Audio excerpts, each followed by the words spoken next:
I turned 32 this spring, but I remember that night like it just happened. May 15th, my 18th birthday.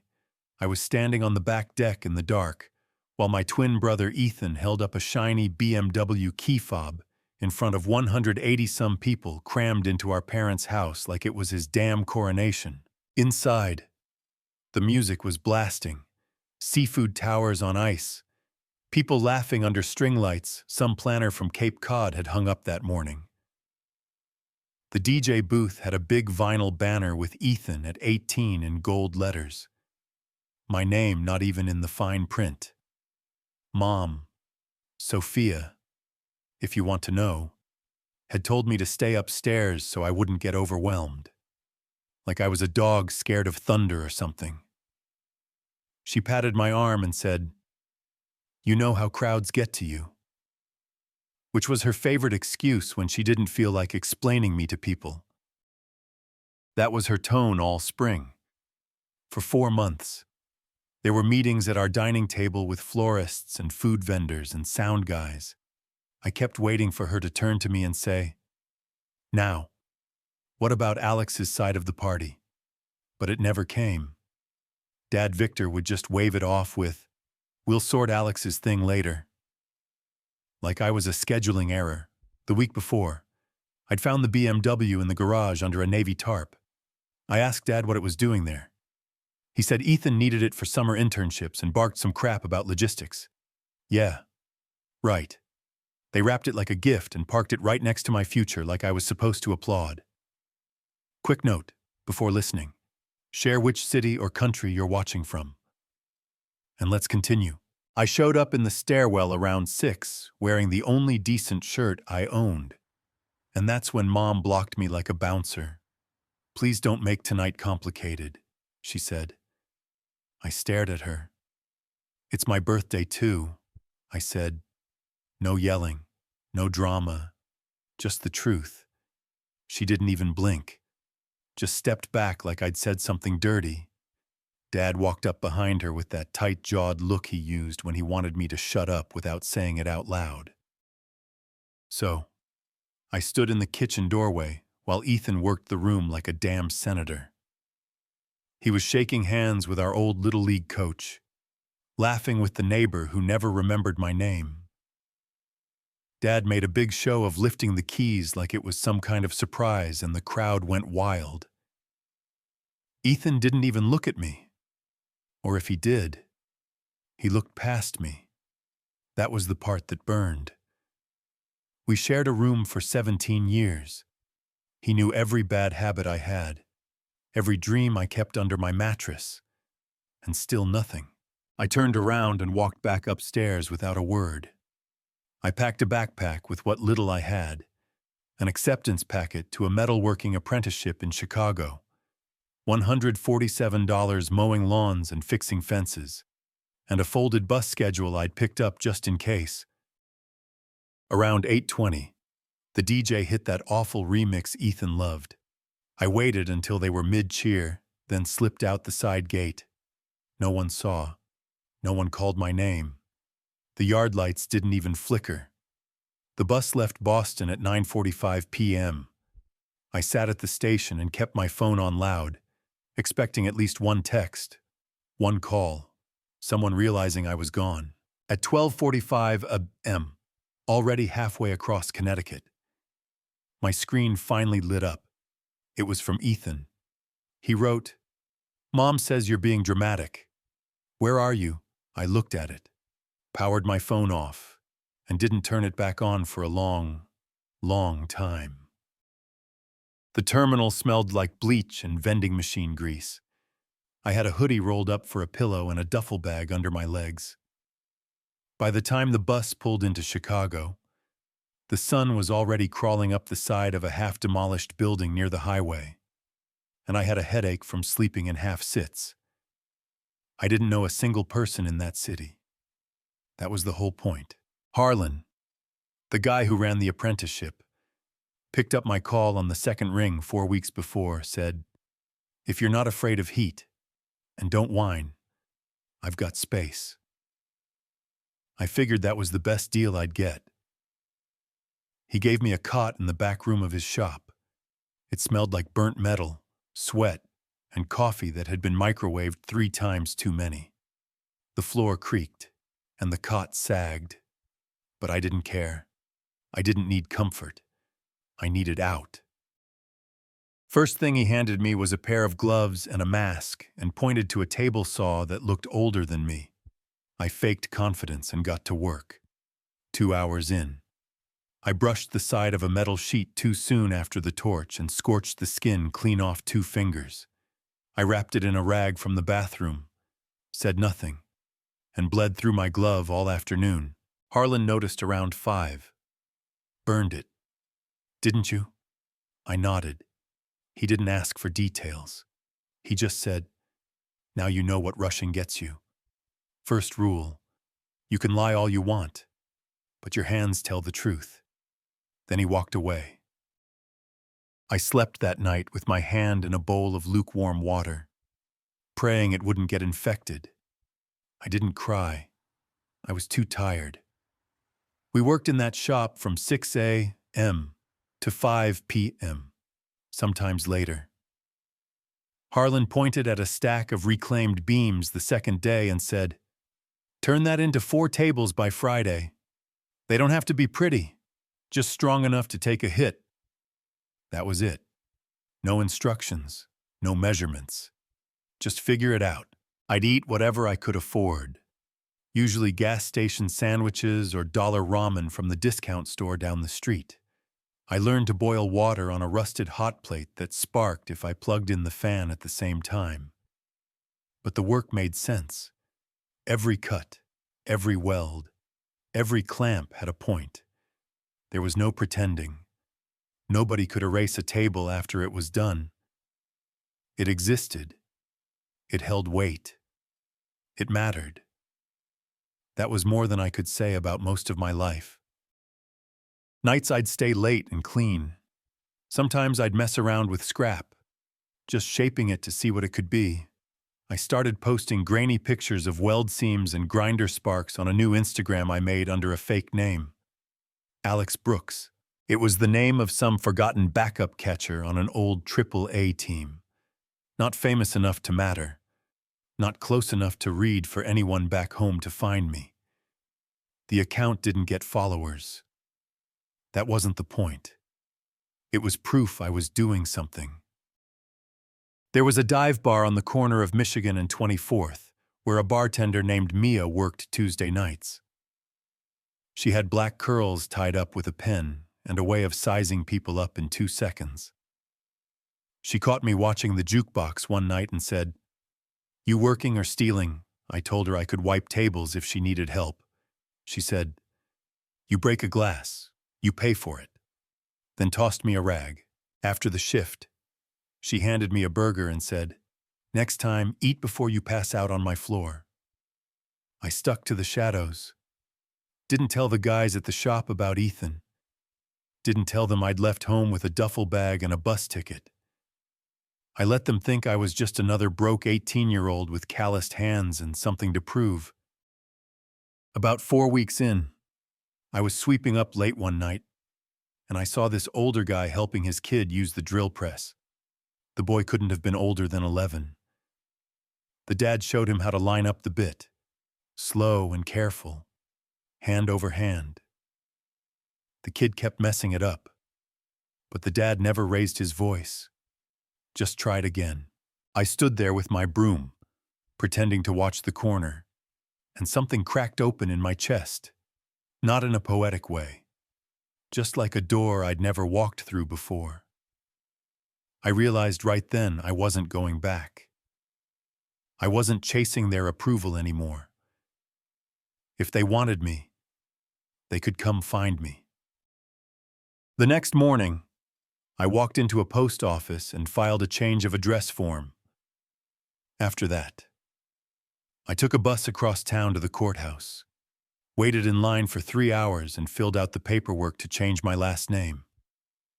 When I signed the form, it hit me like a brand. Brooks. That name didn't carry their decisions, their shame, their edits. It was mine. Later that night, Mia saw the bandage on my hand from the burn and asked what happened. I said I stopped lying to myself. She just nodded and refilled my glass. I didn't throw a fit, didn't post a speech, didn't even tell Harlan. I just stopped answering to Reed. From then on, I was Alex Brooks. Full stop, not hiding, just cutting off the part that didn't belong anymore. And that's how I started over. One cut, one burn, one name that finally fit. The shop heat didn't bother me anymore. My hands had toughened up, nerves dulled under layers of scar tissue and callus. I didn't flinch when the sparks hit my forearms, or when the grinder slipped and kissed my knuckle. The rhythm of the work, cut, weld, grind, finish, got in my bones like music. It beat thinking about May 15th. Harlan didn't hand out compliments. What he handed out was sandpaper and second chances. "That seems ugly," he said one morning, pointing with a coffee mug that had metal dust caked to the handle. "Grind it down. Do it again."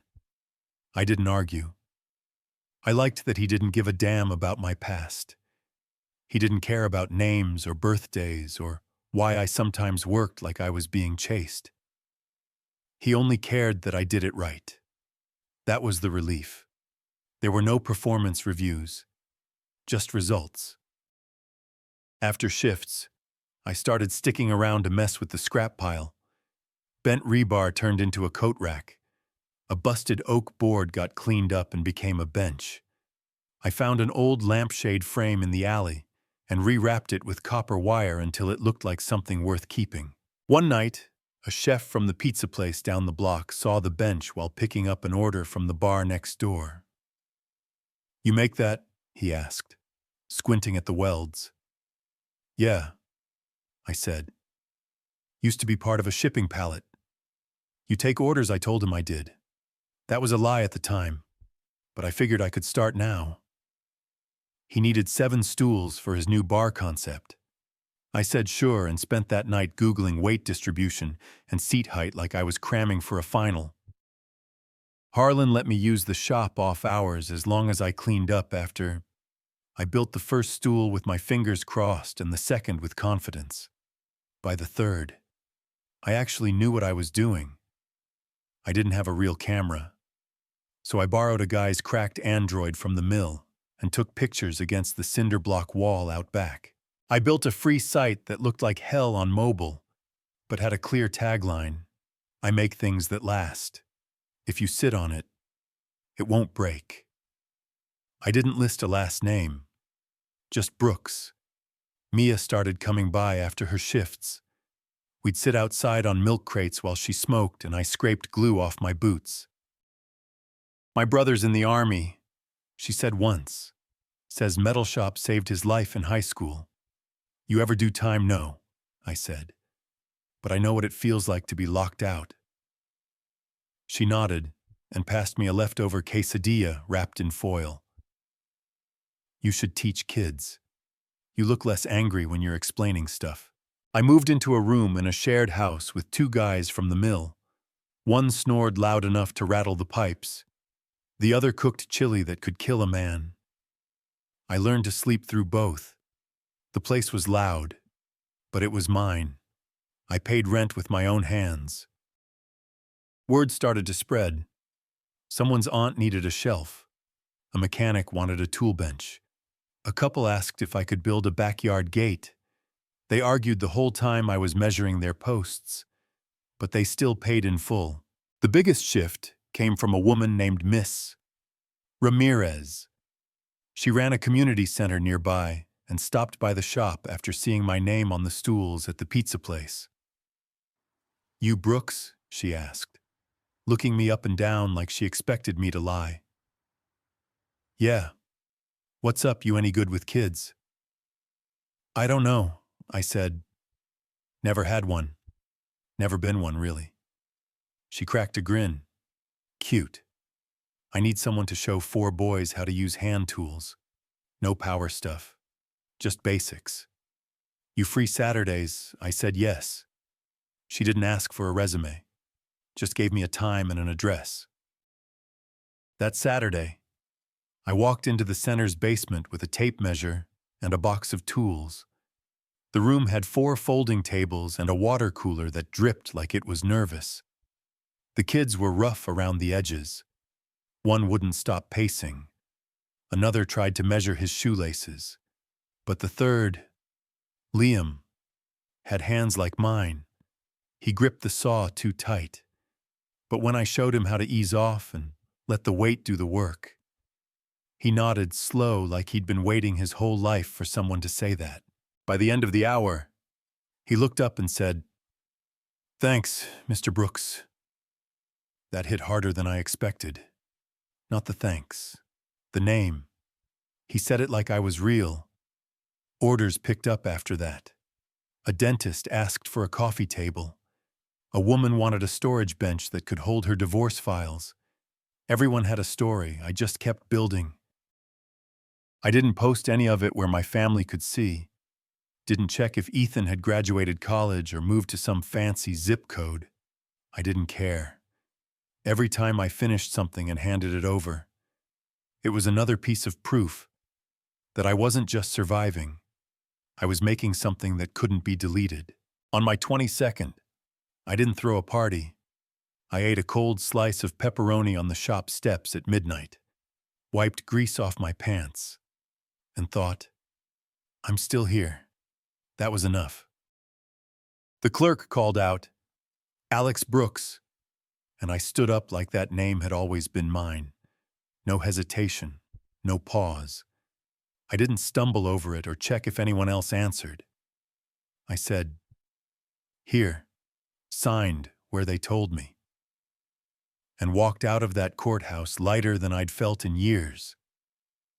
I didn't celebrate. I just sat on a bench across the street with a stale bagel and let the silence sink in. That same week, I rode a cheap bus to Boston with 2 duffels and a dream bigger than what I could afford. Chicago had been good for the start, but I needed more room, more orders, more distance from everything tied to the name I dropped. I filed my business paperwork at City Hall under Brooks Forge and Wood. Sounded like something a guy with a toolbox and a busted back would say out loud without cringing. The lady behind the desk asked if I had a location. I gave her the address of the garage bay I hadn't signed for yet, and prayed it wouldn't fall through. It didn't. Mrs. Keene, the landlord, was in her 70s, wore paint-splattered cardigans and had 0 tolerance for charm. She pointed at the concrete floor and said, "You wreck it. You fix it. Don't call me crying when it leaks." I said, "I don't cry, but I fix things." And she handed me a key on a plastic fob with some guy's name on it. Troy something. "He died," she said. "Try not to." A few weeks later, Mia relocated to Massachusetts to help an aunt in Somerville and picked up shifts at a bar in Boston. We kept in touch, and she started swinging by the garage with coffee after her morning runs. I scrubbed the place top to bottom, spent 3 weeks scouring auctions, flea markets, and garage sales for tools. Found an old man out in Quincy selling off his whole workshop after a back injury. He made me promise I'd sharpen every blade and not be an idiot with the lathe. I promised. He gave me a hand plane he said he'd used on his daughter's crib. The first month nearly wrecked me. A wedding venue ordered 40 chairs and didn't pay on time. I had rent due and nothing but sawdust in my pockets. I called them every day until I was blue in the face. On day 19, I showed up with a borrowed dolly and said, "I'll be taking my chairs back." That got their attention. The check cleared the next morning. Lesson learned. Take deposits or take a loss. Never both. One afternoon, this kid kept hovering near the roll-up door. Looked about 16, skinny, scuffed backpack, hoodie 2 sizes too big. I asked if he was lost. He said, "I like watching sparks." Next day, he came back and swept without asking. His name was Jake. I didn't ask too many questions. Just put a broom in his hand, tossed him a slice, and said, "You show up on time, I'll show you how to sand." He started coming after school. We didn't make it official. I paid him under the table and taught him like someone should have taught me. A couple months in, a local reporter doing a piece on makers asked if they could swing by. I said, "Sure." They snapped a picture of me standing with my arms crossed in front of the garage, eyes squinting against the sun, jaw clenched like I was mad at gravity. I looked tougher than I felt. Orders started picking up. A brewery wanted 6 long tables. A realtor needed a statement door for a house she was flipping. I told her I could make it look like it belonged to someone who actually lived there. She laughed and gave me a deposit on the spot. I pulled 3 all-nighters that week, slept on a folded blanket next to the drill press, boots still on, fingers numb. Mia showed up Saturday morning, holding coffee and a breakfast sandwich. She took one look at me and said, "You look like you've been dragged behind a truck." I said, "I needed the work." She sat on a stool and handed me the sandwich. "You need breathing room. One big job, something that buys you a week to sleep." I nodded but didn't say anything. She already knew. We sat in silence while I ate. Later that night, I saw a flyer from the Fresh Start Children's Center. They were building a new rehabilitation wing in Boston and needed proposals for a hands-on creative space. Metal, wood, low-risk tools, stuff kids in wheelchairs could reach. It didn't say how big the budget was, just said seeking builders with experience and vision. I sat at my shop desk for an hour staring at the screen. Then I started typing. No fluff, no buzzwords. I wrote like I talk. Told them I could build a space where kids could work without being babied. I said, "I believe kids can build things that last if you give them tools that don't insult their intelligence." I included a sketch, some rough costs, a note about using reclaimed materials so the space would have stories in the walls.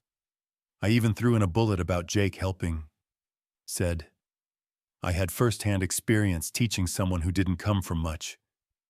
The budget number I asked for made me sweat. I stared at it 12 minutes before hitting send. Mia read it over my shoulder and said, "If you don't aim high, you're just sanding scrap." I submitted it Sunday night. No backup plan. If they passed, I'd still have brewery orders and realtor drama and a teenager who showed up like clockwork sweeping before I even opened the door. But if they said yes, I'd get to build something that couldn't be taken away. A place with bolts and benches and room to breathe. 4 weeks after I hit send on the proposal, I got a voicemail from Fresh Start. A woman named Elena said, "You've made it to the final 3. We'd like a walkthrough with the team next week." The team was me and Jake, who was still learning not to hold nails in his mouth. I told him we needed to look official. He said, "I've got church shoes." And we went to a hardware store and borrowed 2 hard hats by sweet-talking the floor manager into thinking we were with an internship program. We showed up early, nerves in my throat, sweat down my back. Elena met us at the side entrance and introduced us to the board. 6 people in polished shoes and polite smiles. I spoke plain. I said what I meant. I talked about strength and safety and how design can include kids without wrapping them in bubble wrap. I pointed to where I'd put a raised workbench for wheelchairs, a tool wall with real names, a station for sanding blocks where you couldn't skin your knuckles even if you tried. I said, if a kid comes in feeling small, they should leave feeling strong. Afterwards, they shook my hand, said they'd be in touch. I stepped into the alley, legs like jelly, and sat on a busted milk crate behind the loading door. I don't remember breathing. 3 days later, I got the call. They picked me. Not one of those quiet, polite wins. I jumped in the air like a damn idiot and spun in a circle. Then I called Mia. She picked up, and I yelled, "They said yes!" She screamed so loud. A guy walking by clapped without knowing why. That night, she brought gas station cake with melted frosting and a bottle of something cheap in a paper bag. We toasted in paper cups on the shop floor. The budget was real money, not fantasy land numbers, but enough to finally pay Jake, get a panel saw that didn't sound like a dying animal, and maybe, if I squeezed it, cover rent 3 months ahead. I mapped out the phases, pulled in a friend of Harlan's for the electric work and got to building. I worked 14-hour days, 7 days a week. Jake showed up like clockwork, even when his eyes were red from whatever hell school was giving him. Then, middle of week 4, this letter shows up. No logo, no frills, just a white envelope with a thin slip inside from a bank I didn't recognize. Your business line of credit is past due. Account under Alex Reed Consulting. At first, I laughed. Thought it was junk. Spam, maybe. Then I saw my birth date and the last 4 digits of my social. My stomach dropped. I called the number on the letter. A guy answered in a bored voice. Ran through the info like he was reading off a diner menu. These charges go back about 9 years. Event services, venue rentals, a transportation company out of Cape Cod, a private club in New York. I cut him off. I didn't open this account. He said, "Well, someone did. You're the name on the file." I hung up, sat down on the cold shop floor back against a crate, and stared at the wall like it might give me a better answer than what was spinning in my head. Mia found me like that 30 minutes later. She crouched down, saw the letter on the floor, read enough to get the picture.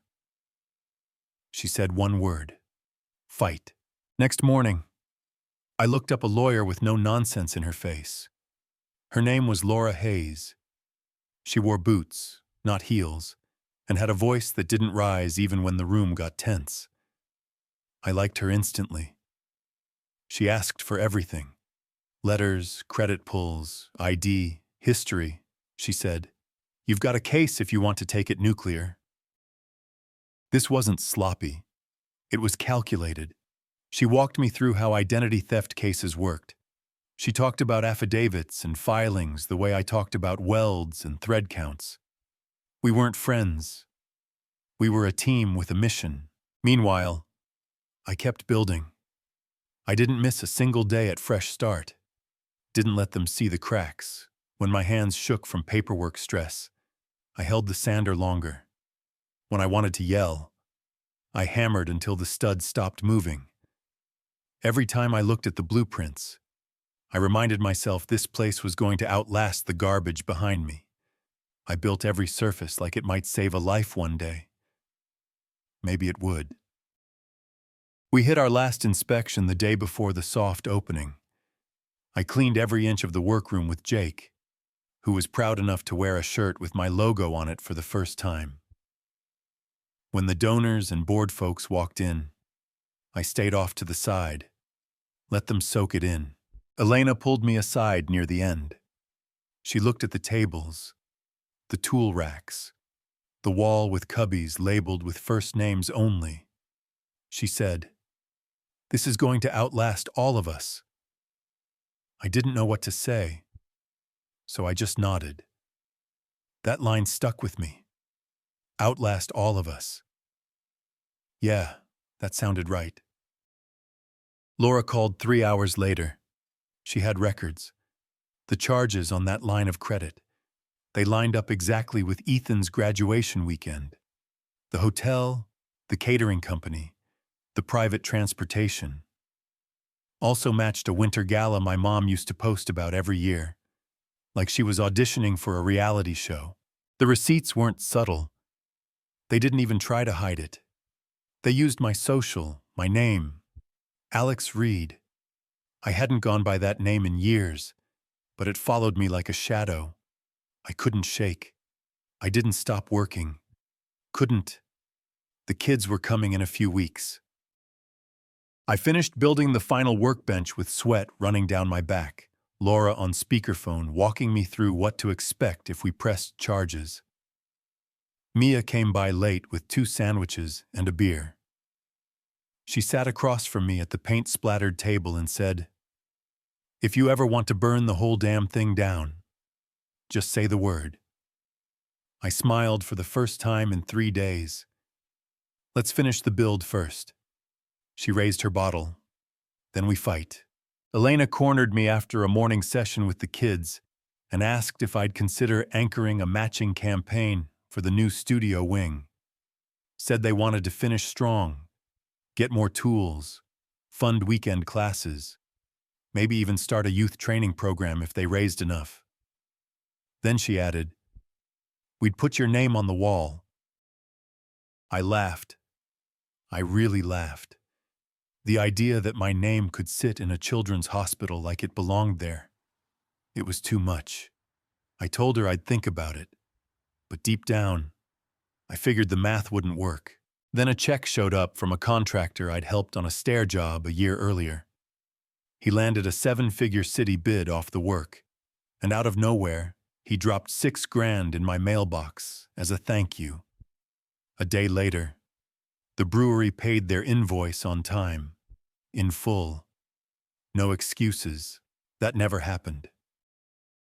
And then a staircase contract I thought I lost came through. Same week, a small foundation reached out after the newspaper piece. Said they'd been watching my shop and wanted to support kids who work better with their hands than their mouths. Their words, not mine. I sat down that Friday and ran the numbers slowly, twice. It scared me, but it was doable. I called Elena Monday morning. Told her I'd do it on my terms. I'd commit $120,000 over 5 years if the community matched it. I'd also donate tools, labor, and instruction hours worth another $250,000. But only if we used it to set up a real training program for teens with rough starts. Not a summer camp. A real track that taught trade basics and gave them a shot. She didn't answer right away. Just sat there at the workbench with her fingers pressed to her mouth. Then she said, "We've never had someone come in here and offer that much from the ground up." I said, "It's not a gift. It's an investment. Just don't let anyone screw it up." She asked how I wanted my name listed on the donor wall. I said, "Brooks, just Brooks. Leave the rest dead." I signed the papers with Laura there just to make sure nothing could come back later. Everything in black and white. Alex Brooks. No Reed. No trailing ghosts. When the wing opened for press day, it hit harder than I expected. Jake was in a clean shirt, showing a little girl how to sand the edge of a pine block without stripping the skin off her thumb. Elena walked a group of local officials past the metal stations, pointing out each one like they were exhibits. A guy from Channel 8 filmed the tour. I mostly stayed in the back, but when they unveiled the plaque, I stepped forward. It was clean. Brushed steel, black letters, the Brooks Studio for Hands-On Healing. Underneath in smaller type, donated by a builder who once learned to work with his hands after a hard start. That line nearly took my knees out. I nodded to Elena, stepped back, and tried not to make a face for the cameras. Next day, the photos hit the papers. One even made a regional blog that covered nonprofit funding. They used a shot of me in the corner, arms crossed, half smile like I didn't quite believe it either. I didn't think much of it until my shop phone started buzzing like a smoke alarm. Unknown numbers, old area codes from back home, voicemails with no message. Then came the email. "Subject is that you, please call me, from Ethan Reed." I stared at it for a full minute. Then I hit delete. A day later, Laura called. Her voice was tight. Your parents' attorney reached out. They want to meet, I said. Absolutely not. They can show up at your shop anyway, she warned. You run a public-facing business now. We can be ready if they do. I said, let them come. I've got nothing to hide. 3 days later, they did just that. They showed up at Fresh Start during a weekday tour like it was nothing, like they were dropping in for tea.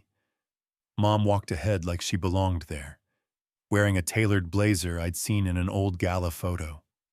She looked smaller than I remembered, but sharper, too, like a knife that lost weight, but not edge. Dad followed behind her, stiff, thin, in some expensive coat that hung on his frame like it used to belong to someone better fed. Ethan trailed behind, heavier, buzz-cut, eyes everywhere but on me. I was by the cubbies folding aprons for the afternoon session. I looked up, didn't flinch. What do you want? I asked. Mom stepped forward first. We were hoping for a conversation. I nodded toward the exit. Wrong place, wrong time. Dad tried the smooth tone. We just want to understand how this all happened. You mean how I built something without you? I said, easy. I started working. Ethan looked like he wanted to speak but didn't. I didn't give him room. You all showed up to a kids' rehab wing with cameras running. Did you even stop to ask if that was appropriate? Mom said. We didn't know how else to reach you. That's funny, I said. You seemed pretty good at ignoring me before. She winced. Just barely. I caught it. She didn't deny it. Elena came up behind me. Brows raised. I gave her a small nod. She stayed close. Didn't interrupt. Mom looked around the studio like it was a museum exhibit. Her voice softened. It's beautiful. Alex. It's Brooks. I said. Ethan finally looked at me. We need to talk. No, I said. You need to listen. 12 years after the night they erased me. There we were, face to face inside the walls I built. Mom opened her mouth first. We're your family, she said like that word was a skeleton key she could wave around to unlock anything she'd locked me out of. You told guests I was too sensitive for my own birthday. I said, now you remember me. She flinched like I'd slapped her. Not a full body jolt. Just the eyes narrowing, then darting to the nearest exit. But she stayed quiet. Dad cleared his throat and took over like it was a business meeting. Let's not dig up old wounds. You've clearly done well for yourself. Maybe we all did something right. You want to thank you? I asked for pretending I didn't exist while you funded a car and a party under my name. He sighed and said, You're here. That means we didn't fail. That line like he thought he had a share in everything I'd bled to build. I didn't raise my voice. I didn't need to. You opened a line of credit in my name the summer I left. That wasn't helping me. That was theft. Mom blinked slow and deliberate, like she was forcing herself not to react. Dad tilted his head like he was being patient. I don't recall the details. Those were complicated years. Then he looked at Ethan like his golden boy might tag in and fix the mess. Ethan stepped forward, his voice low. Alex, I wrote you that night. You never answered at 1 a.m. I said, after the party was over, after the car and the cake and the banner with your name and lights. You called me dramatic when all I asked for was a seat at my own table. I never called you dramatic, he said quickly, but his eyes flicked sideways. I still have the text, I said, word for word. You said, Mom says you're being dramatic. Where are you? That shut him up. He looked down at the floor and stayed there. Mom went for the tears next. She even softened her voice. We were trying to protect you. Crowds made you anxious. I laughed once. Sharp. You weren't protecting me. You were protecting the photo ops. You didn't want me in the background freezing up while Ethan smiled for the neighbors. Dad tried a different angle. Voice flat. What would it take for us to move forward? I stared at him. You really think this is a negotiation? I think we're trying, he said. This is hard for all of us. I looked around. We were in the middle of a children's hospital. Kids passing through. Volunteers. Elena down the hall talking to someone about scheduling a wall with my name on it less than 20 feet away. You want to move forward? I said, start by admitting in front of these people what you did. Mom whispered, don't do this here. This is exactly where I do it, I said, because this place helped me fix what you broke. Ethan shifted his weight. I'm sorry, he mumbled, but his eyes were still glued to Dad's face, watching for approval. That told me everything. I pointed to the wall near the studio entrance. Photos of donors, volunteers, kids with toolboxes. Jake's name was on a small placard near the bottom, listed under community contributors. That kid helped me build this. I said, he didn't share my blood. He showed up. That's more than I can say for either of you. Security had drifted closer by then. Nothing dramatic. Just one guy by the door, another near the volunteer desk watching. I didn't call them off. I wanted Dad to feel it. The pressure, the weight. And then Laura stepped through the side hallway with a black tote bag over her shoulder. She moved like she already knew what was coming. She pulled out 2 folders and placed them on the table behind me. Calm, clean, practiced. One folder had credit line statements. Every charge tied to my name. Catering invoices, car rentals, luxury events. The other folder had photos. One in particular. Me standing on the deck, just barely visible behind the glass while everyone cheered for Ethan and his brand new BMW. Dad opened the folder and flipped through the pages without saying a word. His mouth got tight. His eyes didn't blink. When he got to the photo, he froze.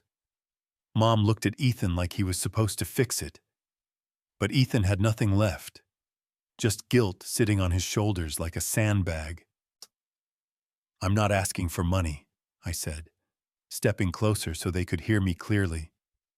I'm not suing you for damages. I'm not dragging you through court. What do you want then? Dad asked, voice sharp. I want you to stop pretending you didn't choose him.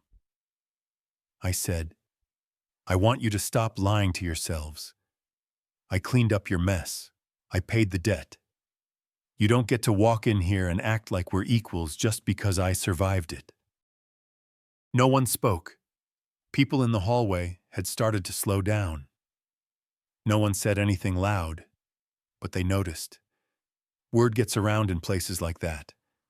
Mom opened her mouth, but Laura raised a hand. We're done here, she said.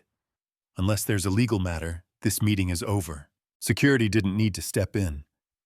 They just stood tall and stared until my family got the message. Mom turned first. Ethan followed. Dad waited a few extra seconds, scanning the hallway like he'd left something behind. Then they walked out the way they came in. I watched the door close. That was the only sound I needed. A week after they walked out of Fresh Start without saying a single damn thing that mattered. Laura called me again. Check your email, she said. This one's worse. I opened the PDF and stared at it for 12 minutes without moving. It was a vehicle lease. Luxury SUV, tinted windows, top-tier package, signed in my name. The date on it was 3 years after I left home. The signature was shaky, like someone had tried to copy my handwriting from memory. The address listed was one I hadn't used since high school. And the social security number, mine, clear as day. Laura's voice came through the phone like a drill bit. Your father's firm filed the lease. The billing trail runs through 4 holding companies, but it ends at their business address. I rubbed my eyes with the back of my hand. He signed a car in my name while telling everyone I ran away and used it for client events. According to the logs, there are valet slips attached to dinners with state representatives and potential investors. The mileage logs match his calendar. I didn't even get mad right away. It was like falling into a cold pool. Your brain just shuts off and stares at the bottom. I said, "Send me the affidavit. Let's file." The next day, while I was in the shop sanding down a walnut bench for Fresh Start's parent lounge, my phone buzzed again, this time from a guy I used to know back in Little League. The message just said, "You see this?" I clicked the link and got hit with the next left hook. Ethan's face, grinning in studio lighting, front and center on a podcast thumbnail that read, "Leadership Through Pressure, How an Only Child Built Resilience." I pressed play. 12 seconds in, I froze. Ethan told the host, "I'm an only child and I always had to carry all the weight. It taught me to work twice as hard to make my own success." I didn't break anything. I just sat down at my desk and watched the clip 8 times in a row like I was trying to understand a language I didn't speak. Then I forwarded the link to Elena. No subject, no message. She called an hour later. "Do you want us to respond or ignore it?" I said. "Set the boundary. Be clean. No drama." That same day, Fresh Start's PR team put out a 2-sentence statement. "Our donor story is his to tell. We won't share details, but we will protect our kids and our staff from harassment." That shut most of it down. A few nosy emails came through, but nothing caught fire. Elena ran interference like a pro. Mia showed up that night with Thai takeout, tossed the bag on my bench, and said, "You want to burn them down, I'll hold the can." I laughed harder than I'd laughed in days. That kind of loyalty. You don't buy it. You earn it by bleeding in front of someone and letting them stay. Jake came in the next morning, dragging a little heavier than usual, and pulled something out of his backpack, a folded-up newspaper clipping. He taped it to the wall above the tool bench right between a safety chart and a blueprint sketch. It was a photo from the local paper. Me crouched next to a kid showing him how to hold a rasp without chewing through his knuckles. The caption read, "Brooks builds safe space for creative work." Jake stepped back and looked at me like he was checking for permission. "You good with that?" he asked. I nodded. "Yeah, that one can stay." I buried myself in the build calendar after that. Let my hands do the work while my brain stayed locked down. I stopped checking headlines, stopped reading texts unless they came from 3 people, Elena, Mia, or Laura, but I signed the affidavit, made it official. Laura said the SUV lease crossed an actual legal line this time, not just moral. "You're not just holding a grudge anymore," she said. "You're protecting your name." That line stuck with me. Protecting my name, not burning theirs, just keeping mine clean. A few days later, I came back from a supply run and found an envelope on the shop stool. No return address, no label. Inside was a glossy 5x7 print. Ethan at 18 standing in front of the BMW holding the keys up like a trophy. But it wasn't the obvious part that got me. In the window reflection behind him, barely visible in the corner, was me on the deck, half hidden by the frame, shoulders tight, face turned just enough to see the look. On the back, in Mom's handwriting, it said, "We see you now." That was it. No return address, no apology, no phone number, just those 5 words in ink. I stared at it for a long time. Couldn't tell if it was a peace offering or a dare. I dropped it into an envelope and sent it to Laura with no note. She filed it under communications received. I didn't put it on a wall. That one didn't belong in the shop. Laura called it clean leverage. No trial, no headlines, just pressure applied where it hurt and paperwork stacked deep enough to block every exit. We settled without a court scene. They paid back every dime tied to my social. Full penalties plus interest. No dragging it out. No discounts. No negotiating on what was necessary. Laura made sure of that.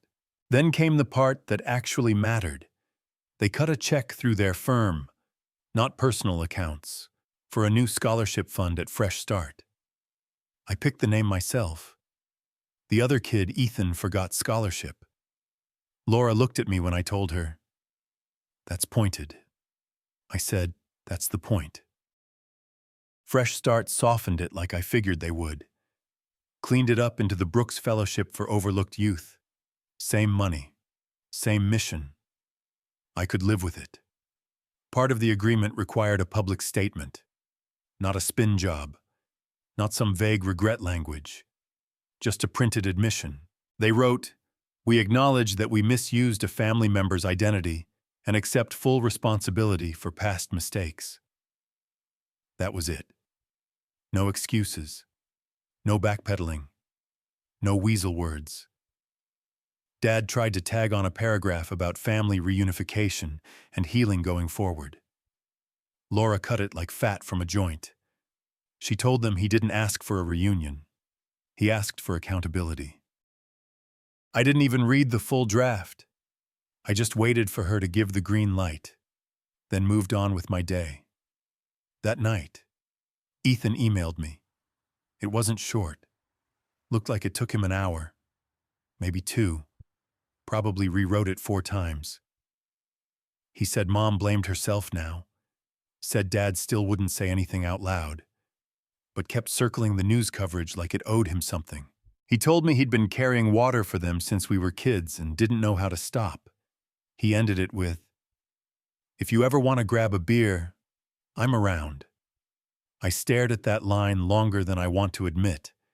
I thought about May 15th, thought about the garage, the BMW, me on the deck with my hands in my pockets while the whole town screamed for someone else.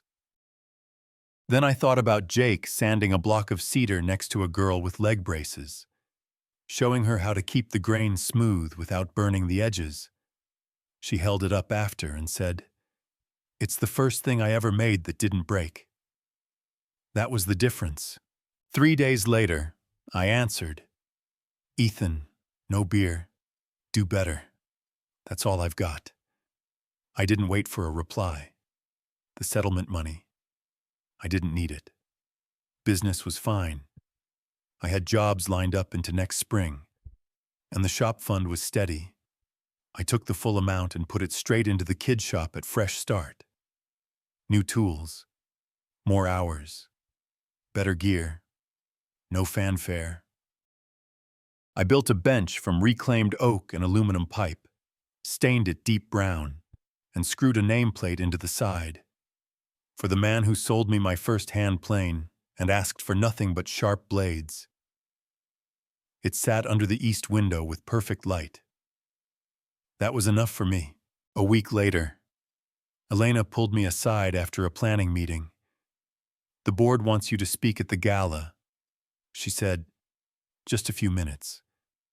You don't have to make it fancy." I told her I hated microphones. Always had. She smiled. "You don't have to like it. Just stand up and say the truth. That's what people remember." I said yes before I could talk myself out of it. She nodded. "Good. You've earned the mic." The podium wobbled slightly when I set my notes down. Not that I was going to look at them. Rented hall, bad carpet, folding chairs lined up like they were afraid of each other. Someone was tuning a guitar in the back corner while a kid dropped a cupcake and burst into tears. Real classy event. I didn't care. I wasn't there to impress. I looked out at a room full of people I didn't know. Donors, board members, a few politicians with teeth too white for their skin tone. I cleared my throat once. The mic squealed. Then it settled and I started. I used to be the kid who stood outside his own life and watched other folks clap. That line landed harder than I expected. A few people stopped whispering. A woman in the front row blinked slow like she knew exactly what I meant. I'm not going to give you a story about beating the odds. I'm not a miracle. I'm not a genius. I didn't get lucky. And I damn sure didn't get handed a car with a bow on it. A few polite chuckles. I didn't smile. When I was 18, I learned what it felt like to be edited out. Not just forgotten. Cut clean like I never belonged in the first place. I didn't name names. No need. Anyone paying attention could connect the dots. That wasn't the point. What saved me wasn't family. It wasn't some guardian angel. It was work. It was people who didn't share my blood but showed up anyway. A guy who gave me a cot in the back of his shop. A bartender who slid me food when I was down to $7. A kid who swept my floor before he knew how to hold a hammer. I paused. Let it sit. The first thing I built that mattered was a crooked little stool, sanded too thin, wobbled on tile. But I gave it to a kid at Fresh Start and he said, "It's the first thing I ever made that didn't break." Folks laughed. Light. Honest. Then quiet again. I didn't come here tonight to make you cry or clap. I came here to say something simple. I looked around the room, found Elena near the wall, arms crossed, watching me like she was ready to yank the cord if I veered off course. This fund we built, it's not for the kids already getting clapped for. It's for the ones who never got the invite, who stood in the hallway holding their breath, waiting for someone to remember they were part of it. 2. More silence. No one fidgeted. Even the band stopped tuning. I don't believe in revenge, but I believe in proof. And sometimes the only payback you need is proof. Proof you're still here. Proof you did the thing they said you couldn't. Proof you made it even if nobody clapped. I stepped back from the mic. That was all I had. People stood and clapped anyway. I didn't ask for it, didn't need it, but I let them. After a man about my age pulled me aside near the punch table, my brother got all the attention too. He said, "Took me 30 years to take my life back." We shook hands. No big moment. Just two guys who'd lived the same bruise. Mia found me by the stairs and hugged me like she thought I might collapse. "Now eat something," she said. "You look like you forgot how." I grabbed a plate of cold chicken and sat next to Jake while he scrolled through photos on his phone. "Got one," he said, and flipped the screen to show me a shot of the two of us standing under the new studio sign. The Brooks Studio for Hands-On Healing. My arm across his shoulder. Both of us smirking like we got away with something. "You better print that one," he said. "Frame it, too." "Yeah," I said. "I will." On the way out, I passed a couple who looked familiar. Neighbors from the old street. The woman squinted at me like she almost had it. The man gave me a polite nod. Trying to place the face, I nodded back. That was enough. I'd said what I needed to say where it counted. The rest could stay buried. If your family erased you, confront them publicly or cut ties quietly. Comment your take. If you like this story, subscribe and like. One click for you. Huge for us. YouTube picked this for you. Tap it. Let's see if they guessed right.